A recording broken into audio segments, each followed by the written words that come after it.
এক ম্যাচে 1,24,00,000 টাকার প্লেয়ারের কাছে এক ম্যাচে মাত্র 12 রান পেয়েছে রংপুর রাইডার্স।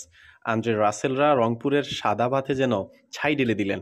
বিপিএলে প্লে অফের জন্য টি-20তে বিশ্ব দাপিয়ে বেড়ানো খেলোয়াড়দের উড়িয়ে এনেছিল রংপুর রাইডার্স, তবে প্রত্যাশার এক আনাও পূরণ করতে পারেনি তারা। ফলে মাত্র 85 রানে অল আউট হওয়া রংপুর খুলনা টাইগার্সের সঙ্গে হেরেছে 9 উইকেটের বিশাল ব্যবধানে। খুলনার সাথে হারের পর রংপুরের অধিনায়ক নুরুল হাসান সোহানের কান্নামাখা ছবি দিয়ে ফেসবুকে পোস্ট করছেন খুলনার সমর্থকরা। এদিকে জেমস ভিন্স, টিম ডেভিড ও আন্দ্রে রাসেল তিনজন মিলে করেছেন মাত্র 12 রান। তিনজন খেলোয়াড়কে দলে আনতে রংপুরকে গুনতে হয়েছে মোটা অঙ্কের টাকা। তিনজনের জন্য রংপুর দিতে হয়েছে 1,24,00,000 টাকা। সেই হিসেবে তাদের প্রতি রানের মূল্য 10,66,000 টাকা। তিনজন মিলে খেলেছেন মোট 25 বল। ভিন্স 7 বলে করেছেন 1 রান, টিম ডেভিড 9 বলে খেলেছেন 7 রান আর আন্দ্রে রাসেল করেছেন মাত্র 4 রান।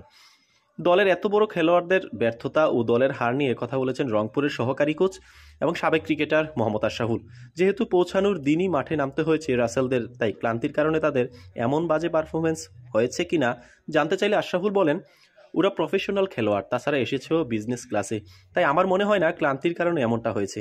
তবে কেন দলের এমন ভরাডুবি প্রশ্নের জবাবে আশরাফুল বলেন, আমাদের দেশীয় খেলোয়াড়দের আরও একটু সাহস নিয়ে খেলা উচিত ছিল, আর একটু আক্রমণাত্মক ক্রিকেট খেলা যেতে পারত। কারণ পাওয়ার প্লেতে দেখেন পরপর 3 ওভার স্পিন বল করেছে।